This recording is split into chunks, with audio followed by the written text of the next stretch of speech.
Lawmakers are steadily reaching agreements in the various budget areas that fund Minnesota's state government.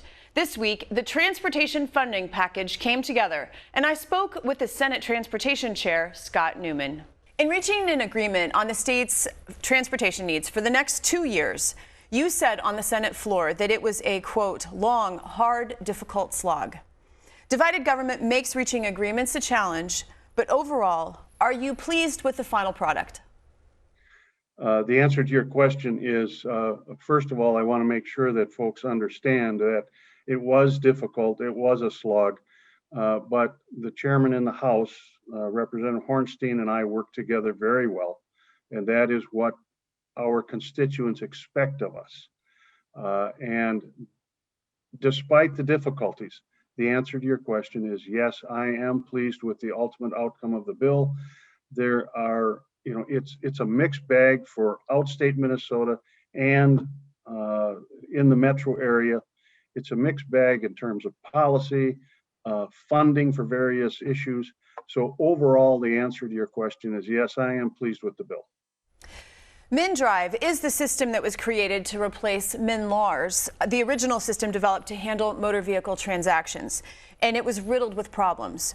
MnDrive has been in place for about 7 months, but one of several task forces created by this Omnibus transportation bill will look into why it may end up costing more. Generally speaking, automation should increase efficiency and lower labor costs, right? Absolutely, it should do exactly those two things. And one of the things that has been bothering me since MnDrive has been implemented, and MnDrive is doing very well, by the way, we have constantly had requests from DPS for more staffing and more appropriations, at the same time being requested by deputy registrars for fee increases that would be paid for by our consumers at up to 100% increase of their fees. Given the fact that we have spent, $100 million on this new system, I think that there should be some labor and money savings someplace, and it feels like we're bleeding out of both ends.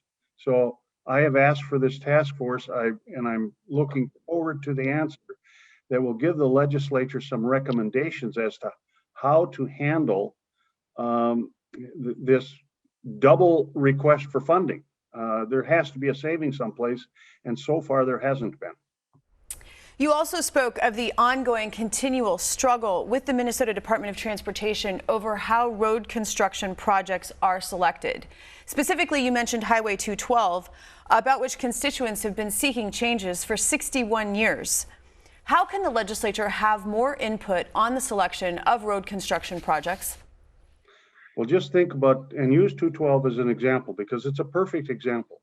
That road to be fixed and turned into a 4-lane so that it is safe for people, and it helps with our economy in terms of a good transportation system, has been on the 10-year plan for 60 years.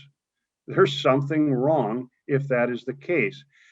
MnDOT does not want to let go of the exclusive right to select projects. As a state agency, they are opposed to what they call earmarks. I say we in the legislature representing our constituents have a right of input as to how those projects are going to be selected. I'm looking for transparency in how MnDOT goes about their business, and I want input, direct input, so that I know that they listen to us rather than just give us lip service. I am being critical of MnDOT at this point, and I realize that. But this has been an ongoing discussion between MnDOT and I for now 5 years. And we are beginning to make some progress, but they really do not want to let go of the reins. They want to keep that control.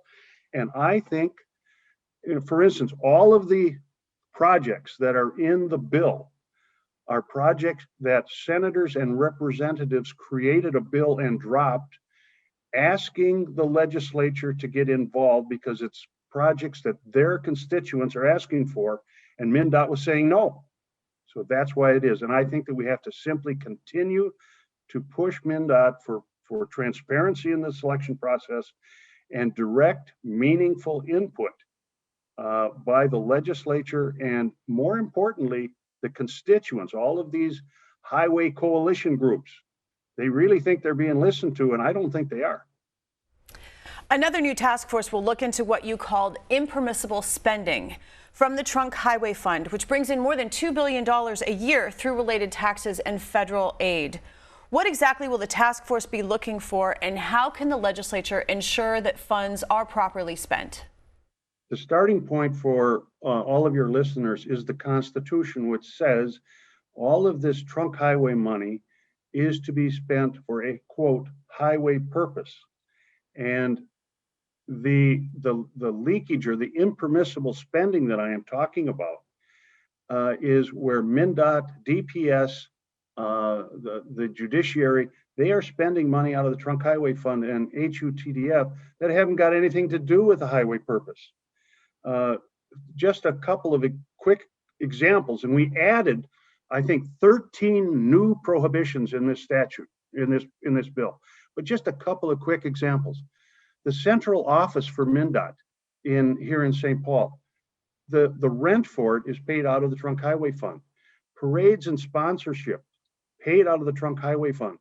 Aeronautics paid out of the Trunk Highway Fund. Passenger rail paid out of the Trunk Highway Fund. What have they got to do with the highway purpose?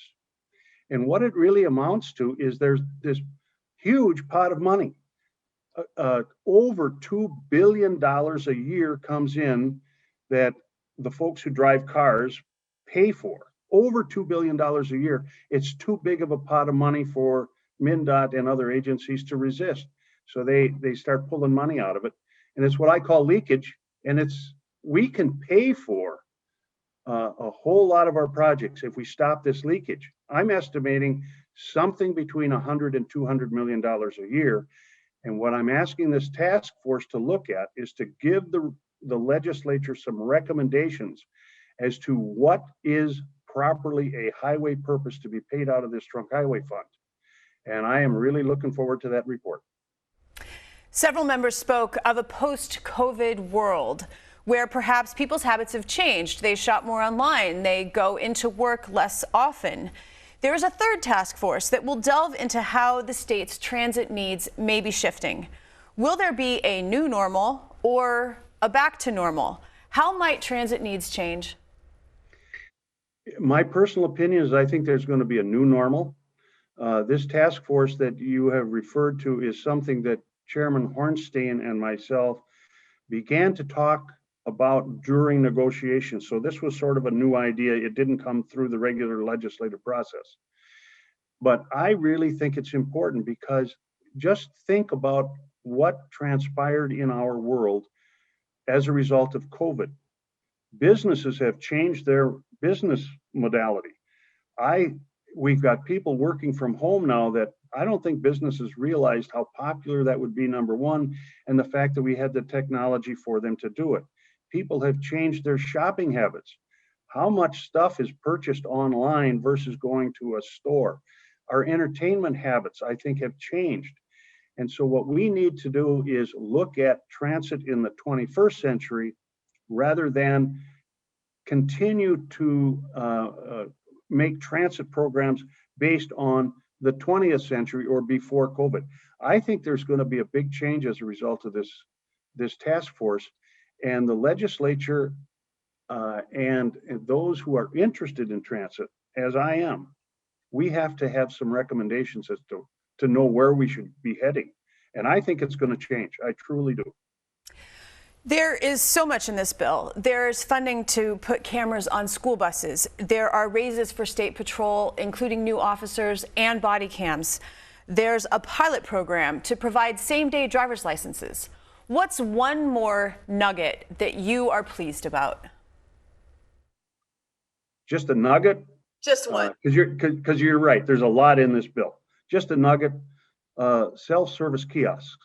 I think that's probably going to be the future, but we've got some self-service kiosks for folks who are able to drive up and, in effect, it's like a vending machine. They can buy their license plate tabs. I have a hunch that's going to be pretty popular with people, and we're just getting started. Senator Scott Newman, it is always a pleasure. Thank you so much. Thank you for having me, Shannon. Bye now.